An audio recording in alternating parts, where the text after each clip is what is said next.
وعلى آله الطيبين الطاهرين المعصومين سيما بقية الله في الأرضين. أما بعد فقد قال سبحانه وتعالى في محكم كتابه بسم الله الرحمن الرحيم يا أيها الذين آمنوا اتقوا الله وكونوا مع الصادقين. صلوات پڑھے محمد وعلى محمد.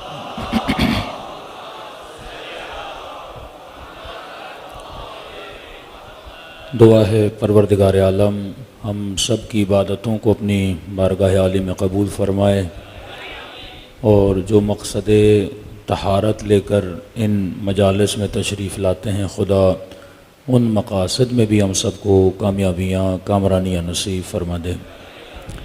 مسلسل عرض کر رہے ہیں کہ مقصد مجلس عزا، مقصد عزائے حسینی یہ ہے کہ ہمارے معاشروں میں رنگ اصحاب حسین پایا جائے، کیونکہ وہ مسلمان تباہی کی طرف چلا جاتا ہے جس مسلمان میں رسول گرامی، اہل بیت رسول اور اصحاب باوفا اور مخلص رسول خدا کی صفات نہ پائی جاتی ہوں.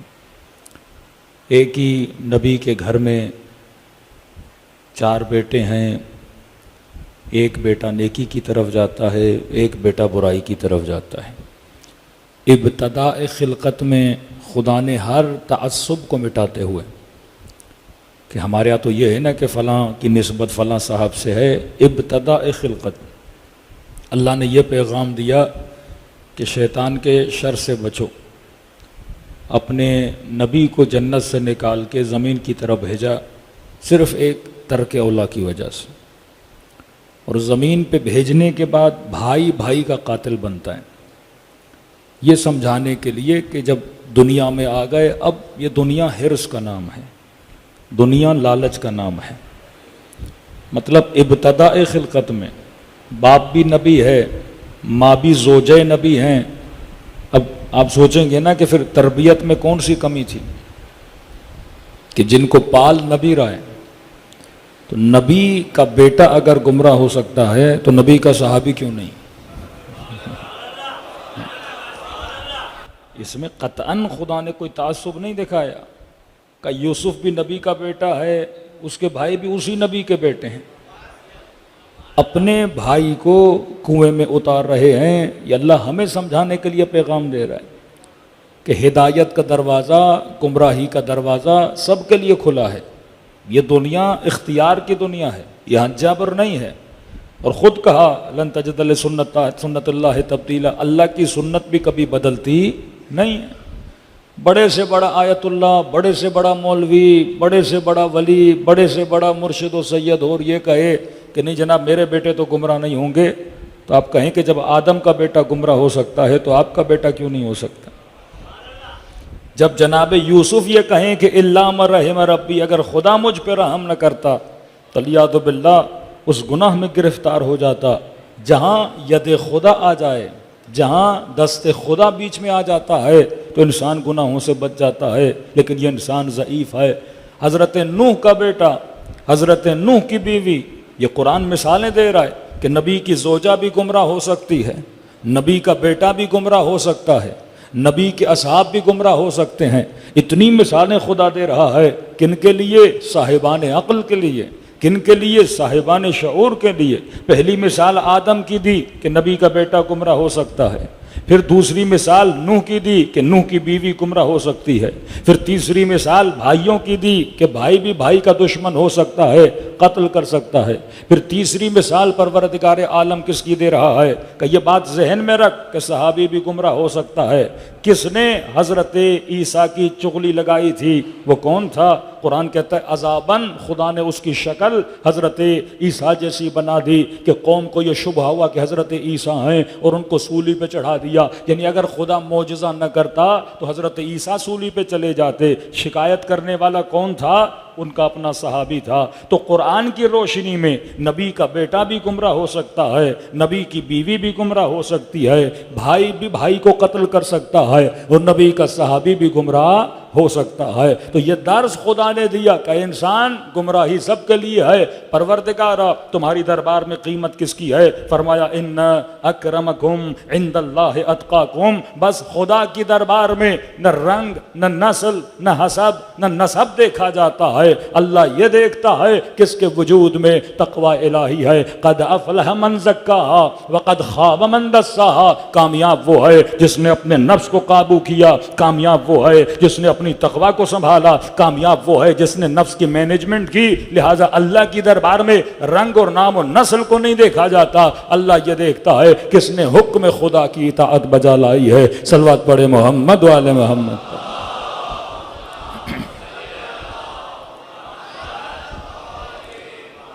کہ میں کہتا ہوں شکر خدا ادا کرو کہ اہل بیت علیہ الصلوۃ والسلام نے آپ کے لیے ایک لائن کھینچی ہے۔ اللہ کے رسول نے اہل بیت کے مکتب والوں کو ہر طرح کی کنفیوژن سے باہر نکال دیا کہ آج ہمارے لیے دو رائے نہیں ہے کہ جناب گمراہی کیا ہے، ہدایت کیا ہے، کس کا ساتھ دینا ہے، کس کا ساتھ نہیں دینا، کس سے محبت کرنی ہے، کس سے نہیں کرنی، کس پہ لعنت بھیجنی ہے، کس پہ نہیں بھیجنی۔ ہم کلیئر ہیں کہ لعنتی کون ہے، ہم کلیئر ہیں کہ رحمت والے کون ہیں، یا اصحاب امام میں سے ہیں، اور رسول خدا کے اصحاب میں سے ایک صحابی کا واقعہ ہے میدان کربلا میں، کہتا ہے شیعۃ علی شیعۃ رحمان و شیعۃ آل زیاد شیعۃ شیطان، علی کے شیعہ شیعہ رحمان ہیں اور شیعہ آل زیاد شیعہ شیطان ہیں۔ اتنا کلیئر مائنڈ ہونا کہ واقعاً میں نے جان کس پہ قربان کرنی ہے۔ میں کل ہی کسی انہی متعصبوں میں سے ایک متعصب کا انٹرویو سن رہا تھا، اچھا انٹرویو لینے والے جوان نے اس کو پھنسایا، کہا کہ یزید برا تھا، کہاں برا تھا، یزید نے ظلم کیا، کہاں ظلم کیا، کہ پھر لعنت بھیج، کہ نہیں ہم لعنت نہیں بھیجتے۔ یہ فیصل آباد کے ظہیر الاسلام پتہ نہیں جن کی شکلوں پر بھی خدا نے پھٹکار ڈالی ہوئی ہے، کہ یعنی اتنا پتہ ہے کہ ظالم ہے، کہ یہ کب نبی نے کہا ہے کہ لعنت بھیجنا، ہمارے مکتب میں تبرہ نہیں ہے۔ میں نے پچھلے سال بتایا، ارے قرآن کی ابتدا ہی تبرہ سے ہوتی ہے، ابتدا قرآن ہی تبرہ سے ہے۔ ہر مسلمان بسم اللہ الرحمن الرحیم پڑھنے سے پہلے کیا پڑھتا ہے؟ اعوذ باللہ من الشیطان اللعین الرجیم، اے خدا کس پہ لعنت کر؟ شیطان لعین الرجیم پر۔ یہ پچھلے سال شاید آپ کو میں نے بتایا تھا۔ یہ فکر کی بات ہے۔ اب کسی بھی مفتی اور مولوی یا مسلمان سے پوچھ لیجئے یہ لعنت کس پر ہے؟ شیطان پر۔ شیطان کون؟ شیطان صفت ہے نا، حالانکہ ذہنوں میں ابلیس ہے، لیکن لعنت شیطان پر ہے۔ ہونا تو یہ چاہیے کہ اعوذ باللہ من الابلیس الرجیم، اے خدا ابلیس پہ لعنت کر، لیکن کہا نہیں، کس پہ لعنت؟ شیطان پہ لعنت، کیونکہ ابلیس جب تک ابلیس تھا لعنت نہیں تھی، جس دن شیطان بنا اس دن لعنت آ گئی۔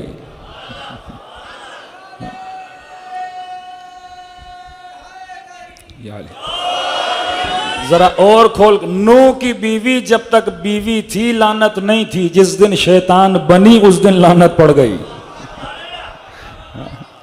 آدم کا بیٹا جب تک اپنی حدود میں تھا لعنت نہیں تھی، لیکن جس دن شیطان بنا لعنت آ گئی۔ لعنت تبھی آتی ہے جب تم شیطانوں والے کام کرتے ہو۔ نسبت کوئی بھی ہو، چاہے بیٹا ہو، چاہے صحابی ہو، چاہے بیوی ہو، چاہے بھائی ہو، نسبتوں کو بچا کے رکھے گا تو لعنت نہیں ہوگی، لیکن جس دن سے شیطان والے کام کرے گا تو ہر مسلمان جب کہے گا اعوذ باللہ من الشیطان الرجیم، یہ لعنت ہر اس شیطان پہ جاتی ہے جو ابلیس کے کردار پہ چلا کرتے ہیں۔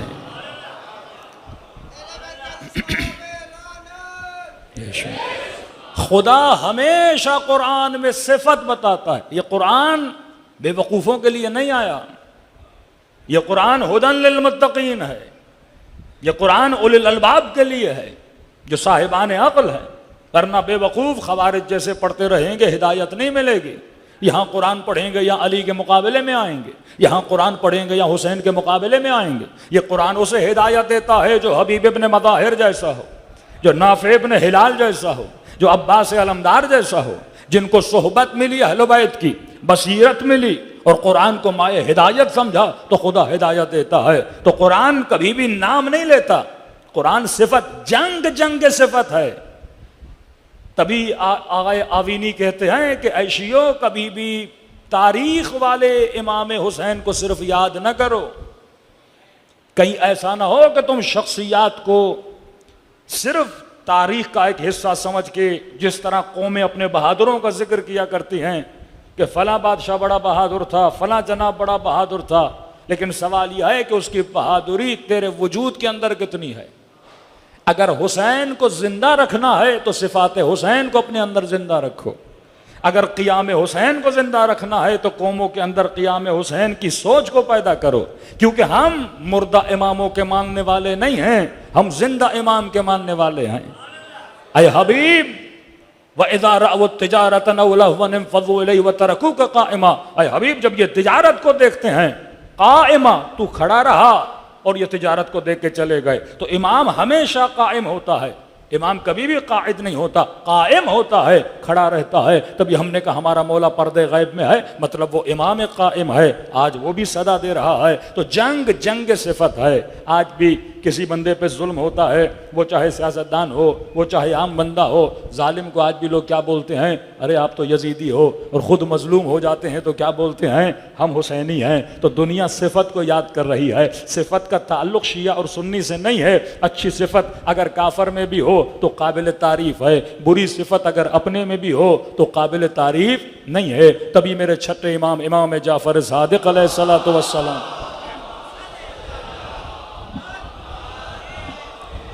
مولا کے پاس ایک شخص آیا. امام نے کہا ان فعل القبیح قبیح. اے میرے چاہنے والے، فعل قبیح قبیح ہے، کوئی بھی کرے. برا کام برا ہے، کوئی بھی انجام دے. یہودی بھی کرے تو برا، مکتب اہل بیت والا بھی کرے برا، غیر مکتب اہل بیت والا بھی کرے برا. مثلا کوئی بندہ کسی کو قتل کرے یہ برا کام ہے، کسی کی چوری کرے یہ برا کام ہے، کسی کا مال کھائے یہ برا کام ہے، پیسے لے کے کسی مومن کو واپس نہ کرے یہ برا کام ہے، بد اخلاقی کرے یہ برا کام ہے. فرمایا برا کام برا ہے. فعل القبیح قبیح، قبیح کام قبیح ہوتا ہے. لیکن اگر تجھ سے سرزد ہو اقبح ہے اور برا ہے، کیونکہ تو جعفر صادق کا ماننے والا ہے. دنیا برا کام کرے برا ہے، لیکن اگر ہمارے چاہنے والا برا کام کرے تو وہ برا نہیں بلکہ سب سے برا ہے. کیونکہ تم اس مکتب میں بیٹھے ہو جس نے کم از کم یہ تمیز تو سکھائی ہے کہ حق کیا ہوتا ہے، باطل کیا ہوتا ہے. تو میرے عزیز اللہ کا شکر ہے کہ آپ کے ذہن کھلے ہوئے ہیں.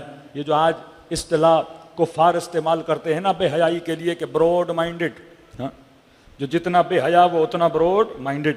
دراصل براڈ مائنڈڈ وہ ہے جس انسان کو حق و باطل کی پہچان ہو.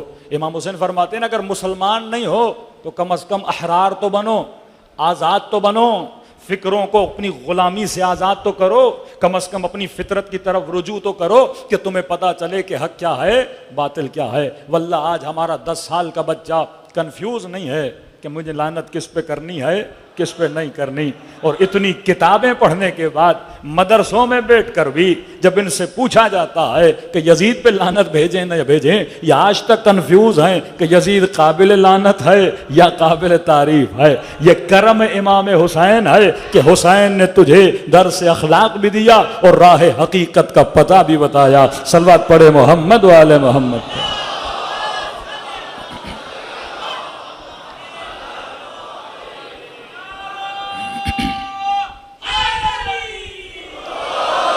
صلوات پڑھے محمد.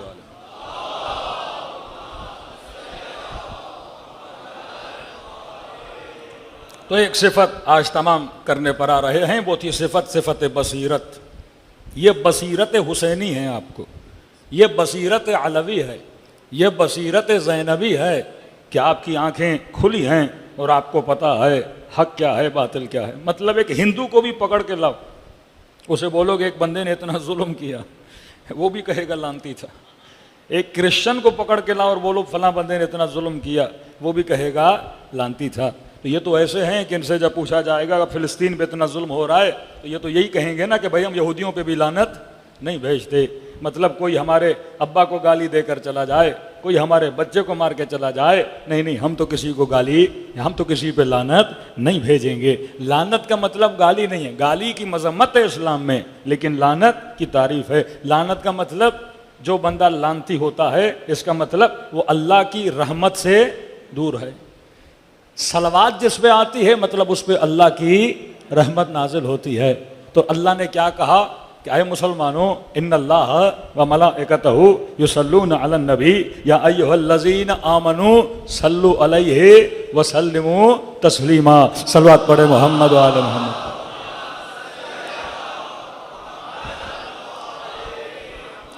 کسی نے کہا کہ مولانا اس درود میں آل تو نہیں ہے؟ میں نے کہا درود ابراہیمی ہم پڑھتے ہیں، آپ پڑھتے ہو؟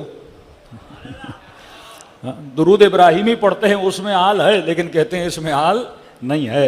تو جس طرح ابراہیم پر اور ابراہیم کی آل پر، اسی طرح محمد پر اور محمد کی آل پر دن رات کوئی بھیجے نہ بھیجے، اللہ کہہ رہا میں بھیج رہا ہوں، میرے ملائک بھیج رہے ہیں۔ تو جس طرح خدا محمد اور آل محمد پر صلوات بھیج رہا ہے، اسی طرح خدا دشمن محمد اور آل محمد پہ دن رات لعنت بھی بھیج رہا ہے۔ کوئی بھیجے نہ بھیجے فرق نہیں پڑتا، پر اللہ کے ملائک بھیج رہے ہیں، خود خدا بھیج رہا ہے، کیونکہ یہ عالم میں دو ہی چیزیں ہیں، یا خیر ہے یا شر ہے۔ اب یہ میں نے فیصلہ کرنا ہے کہ میں نے زندگی خیر کے ساتھ گزارنی ہے یا شر کے ساتھ گزارنی ہے۔ اب یہ آپ نے فیصلہ کرنا ہے کہ حسین خیر ہے یا یزید خیر ہے، شر کہاں ہے۔ بس یہ اگر اٹل فیصلہ ہو گیا، اگر مائنڈ کلیئر ہو گیا کہ میں نے زندگی خیر کے ساتھ گزارنی ہے، اچھا جناب اگر آپ کو یزید خیر لگتا بھی ہے، ہمیں 10 صفات یزید کی بتا دیجئے۔ اصلاً جن جن کو مانتے ہو ان کی 10 صفات بتا دیجئے۔ یہاں آپ صفات بتانا شروع کریں یا ہم لسان نبی سے حسین کی صفات بتانا شروع کر دیں گے؟ صلوات پڑھے محمد و آل محمد۔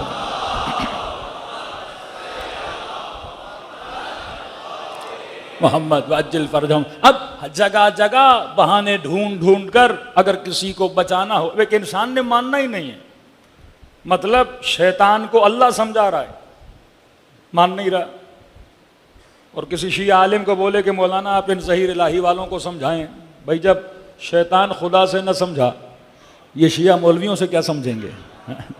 قرآن بھی پڑھا جائے، جب دلوں پہ مہر لگ جائے تو انسان کو کبھی ہدایت نہیں ملتی۔ ضد سب سے بڑی بیماری ہے۔ جب انسان ضد پہ آتا ہے نا، ابھی تک شیطان ضد پہ اٹکا ہوا ہے۔ اللہ کہتا ہے با فضیلت بننا ہے، قیاس آرائیاں نہ کیا کرو۔ کہتے ہیں نا جب جناب ہانی ابن عروہ ابن زیاد کے سامنے آیا، یہ ملعون کھانا کھا رہا تھا، ہاتھ دھو رہا تھا، کہانی ابن عروہ یہ کہاں کا انصاف ہے کہ امامت بس بنو ہاشم میں ہوگی؟ ہم نے کیا بگاڑا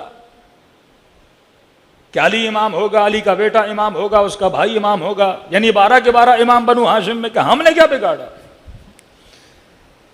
تو جناب ہانی نے کہا کہ یہ اللہ کی مرضی، جہاں چاہے جس گھر کو عزت دے، جس کو ولی بنائے۔ یہ ہمارا کام نہیں ہے، یہ اللہ کا کام ہے۔ کس شجر کو شجر مبارکہ بناتا ہے اور کون سا شجر شجر ملعونہ بن جاتا ہے، یہ کمالات اللہ کی طرف سے۔ اب یہ بھی نہیں کہ مثلا امام حسین کے 2 بیٹے ہیں، 4 بیٹے ہیں، سب امام بنے، نہیں۔ اللہ کی مرضی ہے کہ وہ معدن رسالت کس کو بناتا ہے، اللہ کی مرضی ہے محبت الوحی کس کو بناتا ہے، اللہ کی مرضی ہے وہ علم لدنی کس کو عطا کرتا ہے۔ اب یہاں پہ ضد پہ لوگ آ جاتے تھے کہ ہمیں کیوں نہیں ملا۔ رسول خدا نے مسجد کے سارے دروازے بند کروائے، صرف امیر المومنین کا دروازہ کھلا رکھا۔ یہ آیت کہ ان هو الا وحی یوحی، میرا حبیب اپنی مرضی سے کچھ بھی نہیں کہتا۔ والنجم اذا هوى ما ضل صاحبكم وما غوى، یعنی خدا کہہ رہا ہے کہ میرا حبیب کبھی گمراہ نہیں ہوا، یہ جو کہتا اللہ۔ اس کا شان نزول دیکھیں، جب امیر المؤمنین کا دروازہ کھلا رکھا اور سب کے دروازے بند کیے تو اعتراض اٹھا، یا رسول اللہ یہ کیا کر رہے ہیں؟ ساری فضیلتیں اپنے چچا زاد کو دے رہے ہیں، اپنے داماد کو دے رہے ہیں۔ کہتے اس وقت نبی بڑے دکھی ہوئے کہ مجھ پر اعتراض کر رہے ہیں، تو اللہ نے آیت کو نازل کیا کہ میرے حبیب اپنی مرضی سے کچھ بھی نہیں کرتے، یہ جو فضیلتیں علی کو دے رہے ہیں یہ اللہ کی مرضی سے دے رہے ہیں۔ صلوات پڑھے محمد و آل محمد پر۔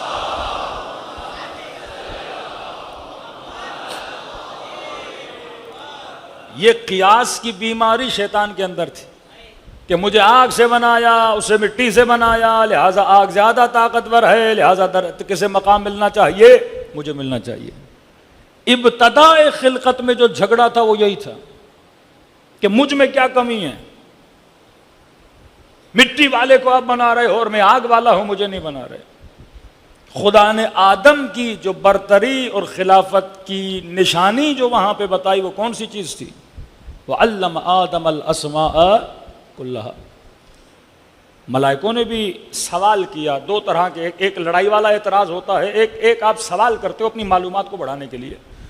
مثلا رسول خدا کہتے ہیں نماز واجب ہے، کہیں گے حجاب واجب ہے، کہیں کہ زکوٰۃ واجب ہے۔ اب ہو سکتا ہے کوئی پوچھے کہ یا رسول اللہ پیسہ میں نے کمایا، میں کیوں دوں غریب کو؟ محنت میں کر رہا ہوں، میں کیوں دوں غریب کو؟ صبح سے شام تک پسینہ میں بہاؤں اور اپنی کمائی کا 20% غریبوں کو دوں، بھائی جائے خود کمائے، میں اپنا پیسہ کیوں دوں؟ آتے تھے، اعتراض کرتے تھے۔ ایک اعتراض ہے برائے فہم، سمجھنے کے لیے، اور جب سامنے سے دلیل آئے عقل مند بندہ دلیل کو مان کر قانع ہو جاتا ہے۔ ہمارے استاد نے بڑا پیارا جواب دیا تھا، کہا کہ مثلا اگر چیز میری ہے تو اس کا مطلب میں ہی یوز کروں، پیسہ میں نے کمایا میرا ہے تو لہٰذا میں ہی یوز کروں، میں کسی غریب کو کیوں دوں؟ تو انہوں نے کہا دیکھ، جب آپ اس دنیا میں پیدا ہوئے تو اللہ نے ماں کے سینے میں دودھ رکھا، دودھ کس کا تھا؟ ماں کا تھا، کس کے لیے؟ تیرے لیے۔ خدا کبھی کبھی کسی کی چیز کسی کے ہاں رکھتا ہے،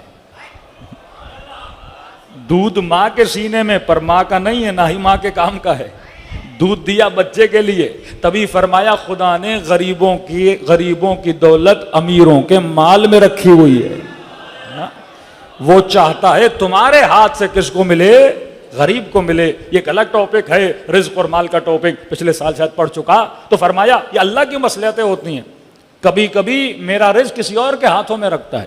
بچہ پیدا ہوا، دودھ ماں کے سینے میں رکھا، اب ماں آکڑ کے کھڑی ہو جائے، بھائی یہ تو میرے سینے میں ہے، بچے کے لیے جا کے اب سوکھا دودھ لے کر آ جاؤ، تو وہ دودھ کس کے لیے ہے؟ وہ دودھ بچے کے لیے ہے۔ اب انسان کی عقل ہونی چاہیے کہ اگر خدا کوئی چیز مجھے دے رہا ہے، کیا یہ میرے کام کی ہے یا کسی اور کے کام کی ہے؟ اگر آپ کے اکاؤنٹ میں 1 کروڑ روپیہ پڑا ہوا ہے، 50 کروڑ پڑے ہیں، 50 لاکھ پڑے ہیں، میرے مہینے کا خرچہ مثلا 2 لاکھ روپے ہے، اور مجھے پتا ہے بچوں کے سارے اخراجات نکالنے کے بعد بھی پھر بھی میرا پیسہ بچ رہا ہے، تو عقل ہونی چاہیے یہ جو بچ رہا ہے یہ میرے لیے نہیں بچ رہا، یہ اس کے لیے ہے جس کے مہینے کا خرچہ نہیں ہے، جس کو کھانے کے لیے کھانا نہیں ہے۔ اگر میرے پیٹ میں آدھے کلو کی جگہ ہے اور میرے سفرے پہ مثلا 3 کلو کھانا پڑا ہوا ہے، تو عقل مند بندہ یہ سوچتا ہے کہ جناب میں تو آدھا کلو کھاؤں گا اور 2.5 کلو اگر پڑ گیا تو یہ سڑ جائے گا، یہ جل جائے گا اور یہ خراب ہو جائے گا، تو عقل مند بندہ وہ 2.5 کلو اس بندے کو دیتا ہے جس بندے کے پیٹ میں آدھے کلو کی جگہ تو ہے لیکن اس کے پاس آدھا کلو کھانا نہیں ہے۔ تو خدا نے اس کا کھانا تیرے سفرے پہ رکھا ہے، اب کہا ہے تو تیرا، لیکن جب تو اسے دے گا تو میں تجھے بھی ثواب دوں گا اور آخرت میں اس کے بدلے میں تجھے 10 گنا کر کے رزق عطا کروں گا۔ صلوات پڑھے محمد و آل محمد۔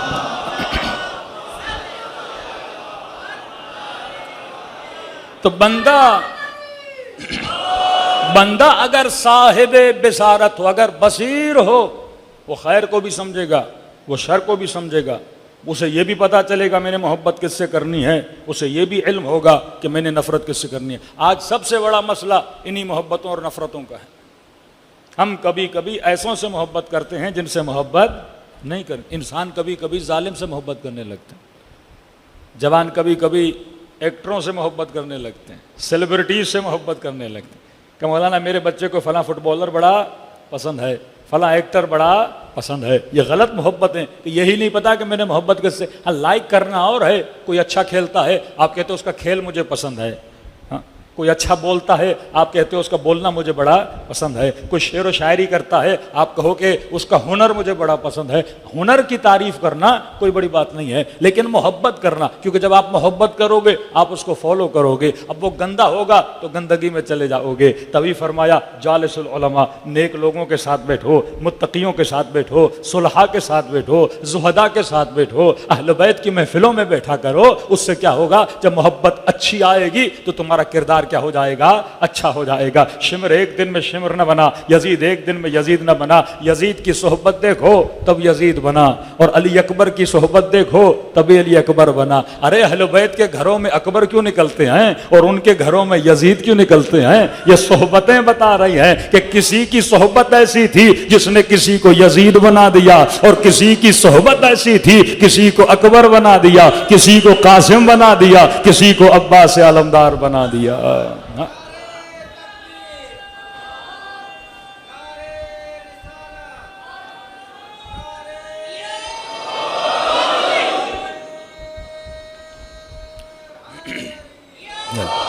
دیکھیے بندہ اگر بابصیر و سوچنا چاہیے نا، چلیے آپ کہیں بڑے اچھے لوگ تھے تو ان کی صحبتوں میں اتنے برے لوگ کیوں نکل رہے ہیں؟ ابن زیاد جیسے، ابن سعد جیسے، شمر جیسے، حرملہ جیسے، یزید جیسے۔ اور مسلمان ذرا اس طرف یہاں حبیب ملتا ہے، یہاں قاسم ملتا ہے، یہاں اکبر ملتا ہے، یہاں مسلم ابن عقیل ملتا ہے، یہاں نافع ابن ہلال ملتا ہے، یہاں مسلم ابن اوسجا ملتا ہے، یہاں میثم تمار ملتا ہے، یہاں کمیل ملتا ہے۔ اب اپنی عقل سے فیصلہ کرنا کہ تم نے کس کی صحبت میں جانا ہے۔ میں مثال دے رہا ہوں آسان کر کے تاکہ نئی نسلیں، نئے نوجوان جو واقعا مکتب اہل بیت کو پڑھنا چاہتے ہیں، دیکھیے آپ کے مثلاً کراچی میں دو اسکول ہوں، ایک اسکول سے مثلاً قائد اعظم جیسے لوگ نکلیں، فاطمہ جناح جیسے لوگ نکلیں، اس اسکول سے علامہ اقبال جیسے لوگ نکلیں۔ دوسرا اسکول ہو جہاں ضیاء جیسے لوگ نکلیں، نواز شریف جیسے لوگ نکلیں، رانا ثناء اللہ جیسے لوگ نکلیں، تو آپ داخلہ کس اسکول میں کرواؤ گے؟ جس اسکول میں پڑھے لکھے باشعور استعمار کے مقابلے میں کھڑے ہونے کی ہمت والے شجاع لوگ ہوں، تو آپ کہو کہ میں نے بچہ اس اسکول میں ڈلوانا ہے۔ تو آج امت کو دعوت ہے، آپ چھوڑ دیجئے مفتیوں کو، مولویوں کو، مجھے بتائیے اپنے بچے کا داخلہ کس اسکول میں کراؤ گے؟ جس اسکول سے یزید نکلا، جس اسکول سے ابن سعد نکلا، جس اسکول سے ابن زیاد نکلا، یا جس اسکول سے شمر نکلا، یا اس اسکول میں داخلہ کرواؤ گے جہاں سے اکبر جیسے جوان نکلے، قاسم جیسے جوان نکلے؟ یہ بندے کی عقل کا فیصلہ ہے۔ ہم اپنے بچوں کو حسین کے اسکول میں ڈالتے ہیں، ہم اپنے بچوں کو علوی اسکول میں، غدیری اسکول میں، عاشیرائی اسکول میں لاتے ہیں تاکہ یہ بچے جب بڑے ہوں تو ان کے ذہنوں میں جو کردار، جو رول ماڈل بنا ہو وہ کون ہو؟ حسین ابن علی جیسا ہو۔ تمہارے اندر اتنی ہمت بھی نہیں کہ برے کو برو کہہ سکو، اتنی ہمت بھی نہیں جس پہ اللہ نے لعنت بھیجی ہے اس پہ لعنت بھیج سکو، اتنی ہمت بھی نہیں جس نے نبی کو تکلیف دی۔ ارے یہ تو حدیث اپنی زوجہ کو کہہ رہے ہیں نا، یہ مٹی تمہیں دے کر جا رہا ہوں، اور جب یہ لال رنگ کی ہو جائے تو سمجھ جانا اس دن میرے حسین کو قتل کر دیا جائے گا۔ کبھی گلے کا بوسہ لے کر کہہ رہے ہیں میرا یہ لال، جس کا گلا کاٹا جائے گا، جس کے لیے کہیں ان الحسن والحسین سیدہ شباب اہل الجنہ، یہ جنت کے جوانوں کے سردار ہیں، اور ایک سردار کا گلا کاٹا جائے تو اس کے بدن پر 70 تیر مارے جائیں۔ اب یہ تمہارا فیصلہ ہے، یہ عقل کا فیصلہ ہے، یہ صاحب بصیرت والے لوگوں کا فیصلہ ہے کہ ہم نے حق کے راستے پہ چلنا ہے یا باطل کے راستے پہ چلنا ہے۔ آج بھی کربلا چل رہی ہے، آج بھی ایک لشکر یزید دعوت دے رہا ہے، آج بھی ایک لشکر حسین دعوت دے رہا ہے۔ یہ میں نے فیصلہ کرنا ہے کہ میں نے کس راہ پہ چلنا ہے۔ تبھی فرمایا ان الحسین مصباح الہدی و سفینۃ النجات، یہ حسین کشتی نجات ہے، یہ حسین چراغ نجات ہے، یہ حسین کی کشتی کشتی نوح کی طرح ہے۔ فرمایا صرف کشتی نہیں ہے، یہ چراغ ہدایت بھی ہے اور تجھے جنت تک دروازے پر لے جانے والی کشتی بھی ہے۔ تو کہا آؤ حسین کی کشتی پہ سوار ہو جاؤ، اس کشتی کے علاوہ اس زمانے میں کوئی ہدایت کی کشتی نہیں ہے۔ صلوات پڑھے محمد و آل محمد۔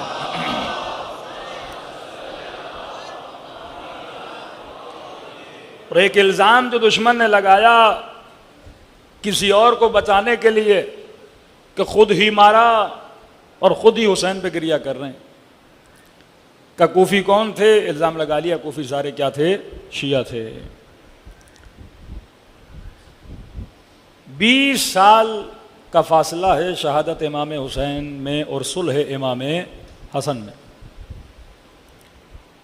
41 ہجرہ صلح امام حسن، 61 ہجرہ شہادت امام حسین۔ اب یہ دیکھنا ہوگا کہ ان 20 سالوں میں کوفے پہ کون سے حالات ڈگمگائے کہ امیر المومنین نے جب کوفے میں حکومت بنائی اور جب مولا علی شہید ہوئے، پھر امام حسن نے اعلان حکومت کیا، پھر وہ مسائل، پھر صلح۔ اس صلح کے بعد امام حسن کوفہ چھوڑ کے مدینے چلے گئے۔ کوفہ پورا یعنی رسماً امیر شام خلیفہ بنے، پہلے والی تھے، گورنر تھے، لیکن رسماً کیا بن گئے؟ اب خلیفۃ المسلمین بن گئے، پورے بلاد اسلام کے خلیفہ بنے۔ سب سے پہلا کام انہوں نے جو کیا، انہوں نے کوفے سے جتنے امیر المومنین کے چاہنے والے تھے ان کو نکالا گیا، کہ تاریخ لکھتی ہے 50,000 کے قریب شیعوں کو تبعید کیا گیا۔ اور اس زمانے میں جتنے گورنر انہوں نے رکھے وہ سارے مخالف اہل بیت علیہ الصلوۃ والسلام، جن میں مثلا مغیرۃ ابن سعید، عبداللہ ابن عمرو عاص، عبداللہ ابن خالد، یہ وہ لوگ ہیں، یا زیاد ابن ابی، یہ سارے وہ تھے جو امیر المومنین کے مخالف، مکتب علی کے مخالف۔ کہ صرف محرم کے 2 دن پہلے 28 ذی الحجہ کو جناب محسن تمار کو شہید کر دیا جاتا ہے۔ لسٹ بہت بڑی ہے جن کو شہید کر دیا گیا، میں صرف چند کا نام لے رہا ہوں۔ محسن تمار شہید کر دیے گئے، جناب حجر بن عدی اپنے 8 ساتھیوں کے ساتھ، کہ شام میں جن کی قبر کو نبش کر دیا گیا، یہ بھی صحابی رسول ہیں، کیونکہ عاشق امیر المومنین تھے، 2 بیٹوں کے ساتھ، ان کا بھائی بھی اس میں شامل، 8 لوگ تھے جن کو شہید کر دیا گیا۔ انس بن حارث، بہت سارے ایسے اصحاب، ایک تو وہ تھے جن کو زندان میں ڈالا، ان کی بیوی کو بھی زندان میں ڈالا، ان کا سر قلم کیا، اور اسی زندان میں اس سر کو ان کی زوجہ کی طرف بھیجا گیا۔ تو عملاً پورے کوفے سے شیعیان امیر المومنین کو کیا کر دیا گیا تھا؟ بے دخل کر دیا گیا تھا، شیعہ نہیں تھے۔ کوفے میں 3 طرح کے لوگ رہتے تھے۔ پہلا طبقہ کوفے میں جو سب سے اکثریت میں تھا وہ عثمانیوں کا طبقہ تھا، شیعت عثمان بولتے تھے ان کو۔ دوسرا طبقہ شیعت علی، تیسرا طبقہ خوارج کا جو بہت قلت میں تھا، امیر المومنین نے تقریباً سب کو مار دیا تھا۔ شیعت علی کا طبقہ بہت کم، جس میں جناب ہانی، جس میں جناب مسلم ابن اوسجا، جس میں جناب حبیب، جس میں جناب محسن تمار، یہ چند لوگ آپ سنتے ہیں۔ یہ وہ طبقہ ہے جو کوفے میں بچا ہوا تھا، کہ میں نے کہا کہ انتقام امام حسین جب توابین کا لشکر بنا تو یہ لشکر کوفے سے نہیں بنا، مدائن سے انہوں نے لوگ منگوائے، کیونکہ مدائن میں زیادہ شیعہ ہجرت کر کے گئے تھے۔ جب حالات ان کے اوپر سخت ہوئے تو اکثریت عثمانیوں کی تھی، کہ جس میں سب سے بڑی مثال جناب زہیر کی ہے، کیونکہ یہ مکتب عثمانی یعنی خلافت جناب عثمان کے ماننے والے جو تھے۔ جناب زہیر کو کہا الست بعثمانی ہے، اے زہیر، جب مقابلے میں آئے نا، کہا کیا تو عثمانی نہیں تھا؟ تو جناب زہیر نے کہا میں تھا، لیکن اللہ نے ہدایت دی، اب دامن حسین کے پاس بیٹھا ہوا ہوں۔ کہ جس کے لیے امام فرماتے ہیں کہ مومن آل فرعون، جناب زہیر کے لیے کہا کہ تمہاری مثال مومن آل فرعون کی طرح ہے، کہ تھا اس لشکر میں لیکن بعد میں آ گیا موسیٰ کے لشکر میں، تو بھی فلاں دھڑے میں تھا لیکن آخر میں کس کے ساتھ آ گیا؟ حسین ابن علی کے ساتھ آ گیا۔ صلوات پڑھے محمد و آل محمد۔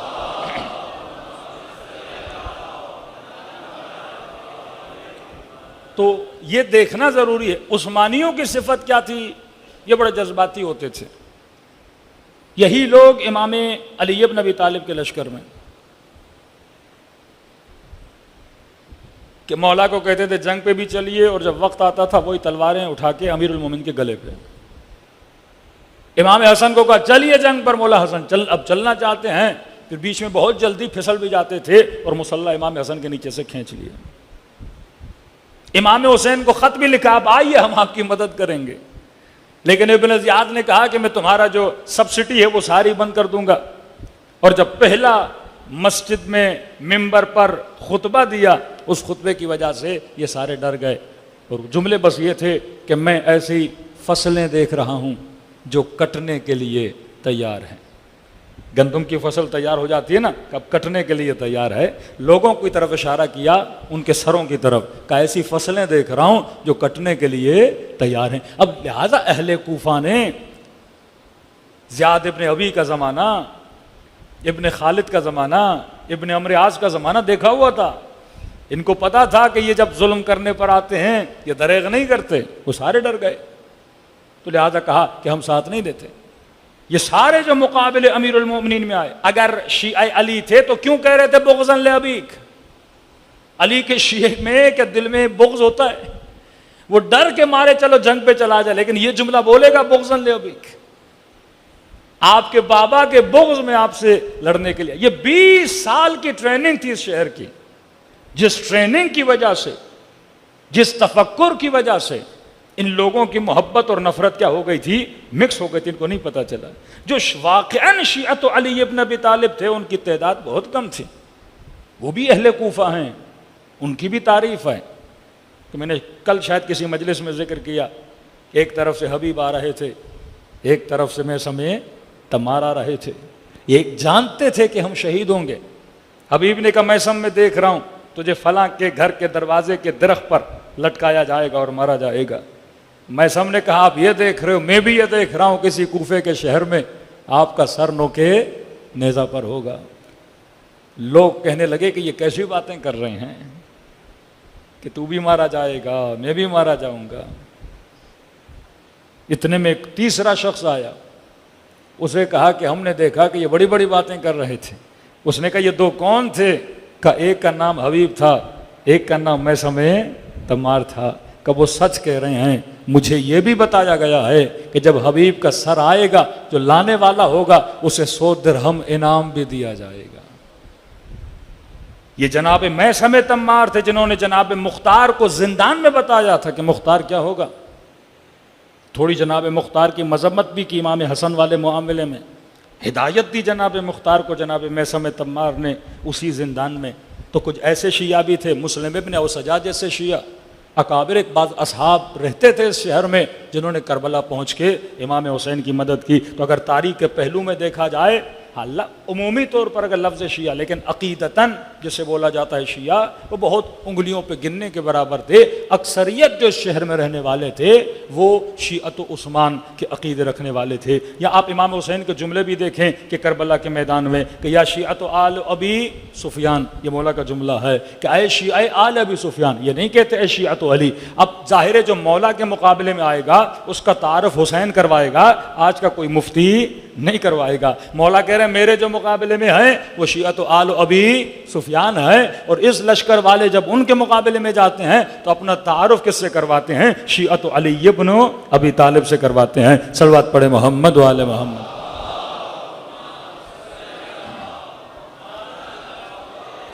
بس ایک صفت جو شیعت علی ابن ابی طالب کی صفت، پہلی صفت بصیرت، وقت کم ہے۔ دوسری صفت کیا ہے؟ ایکسپٹنس آف ولایت، ولایت پذیری۔ اگر ہمارے وجود میں ولایت اہل بیت کی ایکسپٹنس نہیں تو ہم شیعہ نہیں۔ ایکسپٹ ولایت کا مطلب صرف نعرہ مارنا نہیں ہے کہ میں نعرہ ماروں تو محمد والے محمد کا شیعہ بن جاؤں گا، اب وہ پارٹ آف شیعہ ہے۔ ہمارے جوانوں کو صرف خطبہ غدیر کی ایک لائن سنائی جاتی ہے، من کنت مولا ہو فہذا علی مولا، لیکن اس پورے خطبے کو پڑھنا چاہیے کہ فرماتے ہیں کہ اہل بیت اپنے بچوں کو 2 خطبے یاد کرواتے تھے، ایک خطبہ غدیر، دوسرا خطبہ فدق۔ یعنی بنو ہاشم کے بچوں میں سے سب کو یہ 2 چیزیں یاد ہوتی تھیں، خطبہ غدیر اور خطبہ فدق۔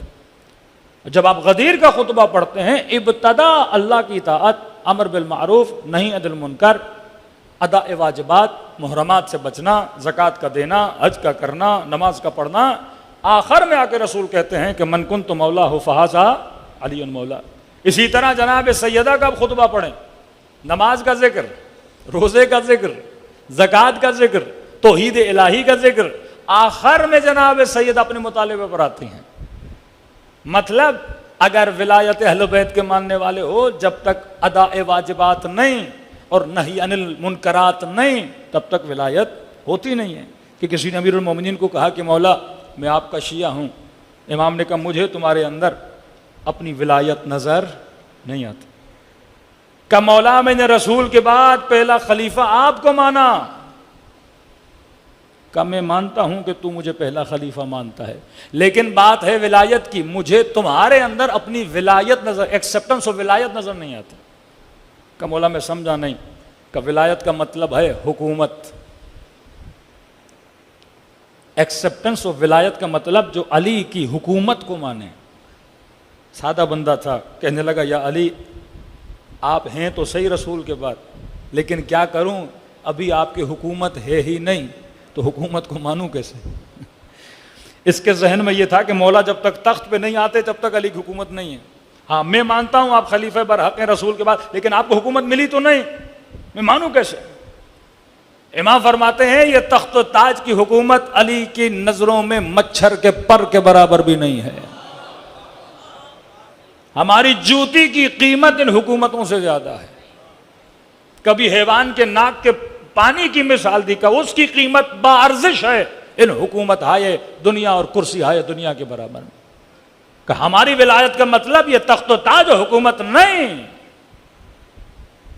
ہر وہ بندہ جو کہتا ہے علی بن ابی طالب کی ولایت کو مانتا ہے، کہ تو اپنے دل پر اپنے وجود پر میری حکومت کو مان، نافذ کر۔ نفاذ حکومت امیر المؤمنین میرے بدن پر، نفاذ حکومت امیر المؤمنین میری آنکھوں پر، نفاذ حکومت امیر المؤمنین میری زبان پر، میرے کانوں پر، میری شکم پر۔ فرمایا تیرے دل پہ مجھے اپنی ولایت نظر نہیں آتی، شیطان کی ولایت نظر آتی ہے۔ سورہ یاسین کی آیت پڑھیے کہ اے مسلمانوں انہو لکم عدو مبین، یہ تمہارا سب سے بڑا کھلم کھلا دشمن ہے۔ یا دوسری آیت من اتخذ الہہ ہوا، جس نے اپنا الہ اپنی ہوا و ہوس نفس کو بنایا۔ یہ خدا مسلمان کو کہہ رہا ہے جو دن رات کلمہ پڑھتا ہے، زبان سے تو کہتا ہے میرا الہ اللہ ہے، لیکن کہا نہیں ان کے دلوں پر الہ میں نہیں، الہ کون بنا ہوا ہے؟ ہوا و ہوس نفس۔ کہ اگر ایکسیپٹنس ہو ولایت تمہارے بدن پر کس کی حکومت ہو؟ امیر المومنین کی حکومت ہو۔ تبھی اصحاب فرماتے ہیں سب سے، بعض روایت سب سے پہلا شہید بنو ہاشم کا وہ جناب مسلم ابن عقیل کا بیٹا ہے، جناب عبداللہ ابن عقیل، مسلم عقیل۔ 17 سال یا کہتے 15 سال اس جوان کی ایج ہے، امام حسین کے پاس آتے، مولا سب سے پہلے میں میدان جنگ میں جا کے شہید ہونا چاہتا ہوں۔ امام نے کہا کہ تمہارے خاندان سے ایک شہید آ چکا ہے، یہ فرزندان عقیل، 10 کے قریب فرزندان عقیل کربلا میں شہید ہوئے ہیں، بہت بڑا مقام ان کا۔ 10 کے قریب شہداء ہیں جناب عقیل کی نسل میں سے کربلا کے میدان میں۔ اس نے کہا مولا میں چاہتا ہوں کہ میں آپ کی نظروں کے سامنے شہید ہوں اور آپ کے ہاتھوں میں میرا بدن ہو۔ یعنی آپ دیکھیں جب اصرار کیا تو امام حسین نے اسے میدان بھیجا۔ روایت کے جملے حسین دیکھتے رہے اور یہ جوان لڑتا رہا۔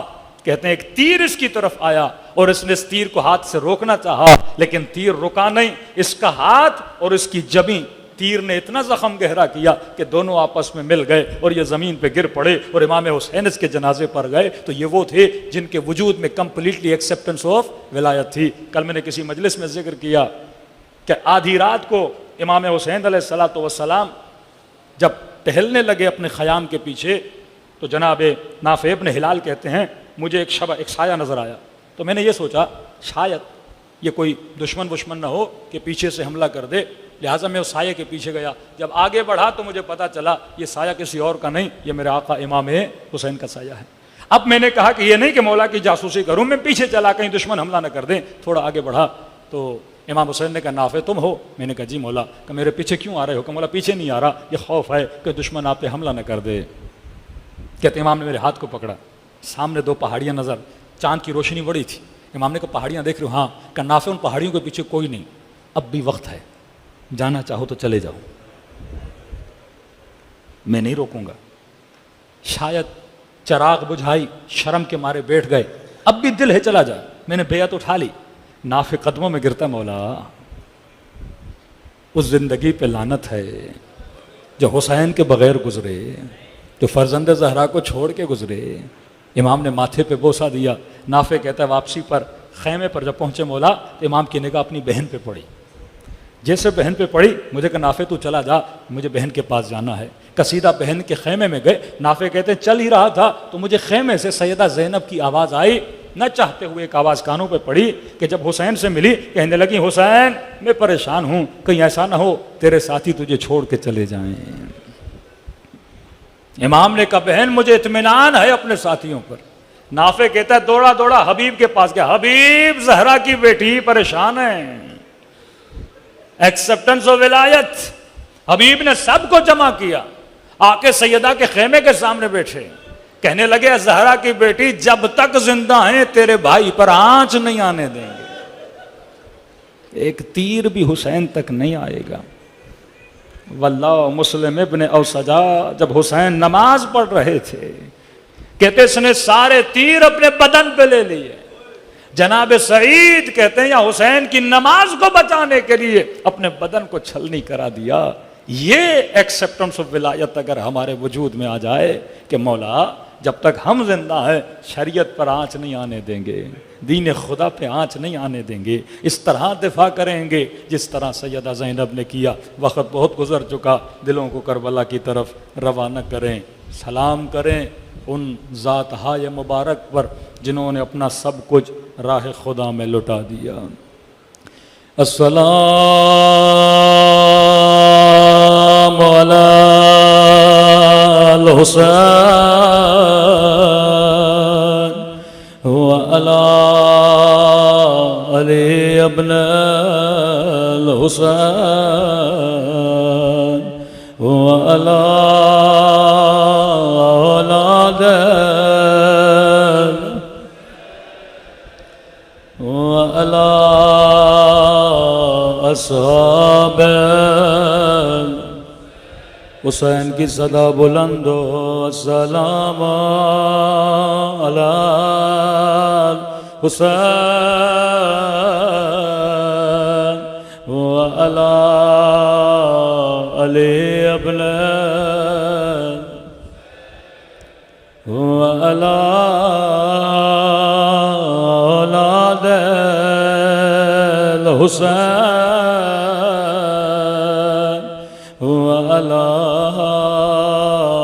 اصحاب. میرا سلام ہو زخمی بدن حسین پہ. اللہ آپ سب کو کربلا کی زیارت نصیب کراوے. اس گھرانے پہ بڑی بڑی مصیبتیں آئیں لیکن سب سے زیادہ جسی مصیبت پہ اہل بیت روئے ہیں. امام رضا ایک شیعہ کے خواب میں آئے, فرمایا اے میرے جانے والے ہمیں چھوٹی چھوٹی باتوں پہ ہمیں ہماری دادی زہرا گواسا نہ دیا کرو. ہم ہر مصیبت برداشت کر لیتے ہیں لیکن اماں زہرا کی مصیبت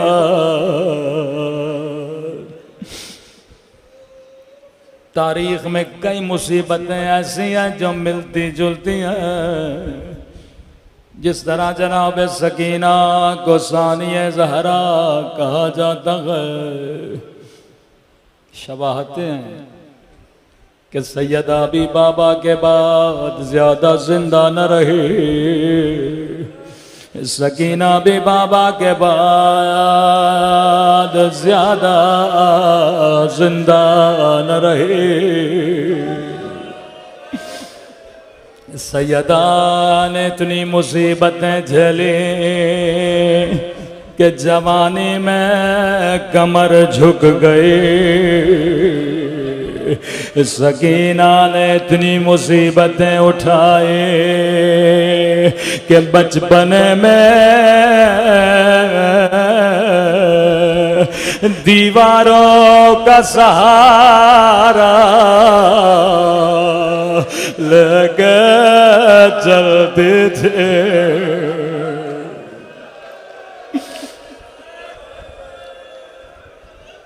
کئی مصیبتیں سیدہ کی شہداء کربلا والوں سے ملتی ہیں. سیدہ کے بال جوانی میں سفید ہوئے, سکینہ کے بال بچپن میں سفید ہوئے. کئی شباہتیں ملتی جلتی ہیں, لیکن ایک سیدہ کی شباہت کربلا کے ایک یتیم بچے سے ملتی ہے.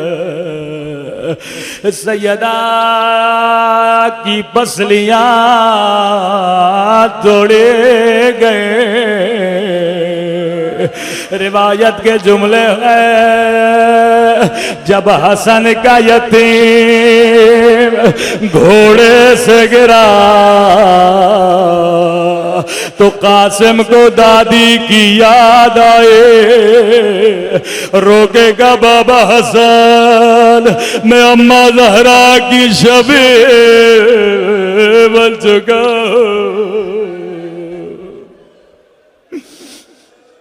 دائیں طرف کی پسلیاں بائیں طرف چلے گئے. کربلا کا جو بھی شہید جب گھوڑے سے گرا, روایت کے جملے ہیں سب حسین کو صدا دے رہے تھے, لیکن قاسم 14 سال کا جوان کہتے ہیں جب گھوڑے سے گرے حسین کو آواز نہیں دے, روکے گا اماں میں گھوڑے سے گر گیا.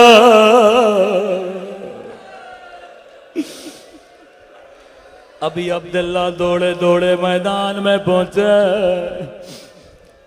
بعض علماء فرماتے ہیں دائیں طرف دیکھا کہیں قاسم نظر نہیں آئے, بائیں طرف دیکھا کہیں قاسم نظر نہیں آئے. آواز دے کے کہا قاسم امام ہو کے کہہ رہا ہوں مجھے آواز دو. ایک مرتبہ دائیں طرف سے آواز آئی جی میرے مولا, بائیں طرف سے آواز آئی جی میرے مولا. مولا حسین میں قاسم کا لاش